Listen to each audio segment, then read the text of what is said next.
ఈ mega DSC చాలా సంతోషం సార్. అది ముఖ్యంగా ఫిజికల్ ఎడ్యుకేషన్ డిపార్ట్మెంట్‌కి మాకు చాలా సంతోషం సార్. 166 పోస్టులు అంటే చరిత్రలో ఇంతవరకు ఇన్ని పోస్టులు ఎప్పుడు ఇవ్వలేదు సార్. సంతోషం సార్ లోకేష్ గారికి, చంద్రబాబు గారికి.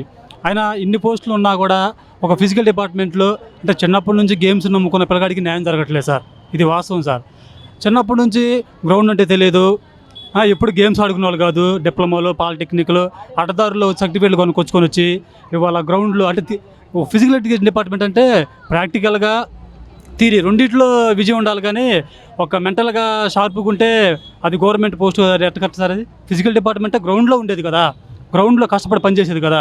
మేమున్నాం చిన్నప్పటి నుంచి గేమ్స్ నమ్ముకున్నాం. వాననక, వరదనక గేమ్స్ నమ్ముకున్నాం. గేమ్స్ ఆడుకున్నాం. సర్టిఫికేట్లు మార్కులు లేవు.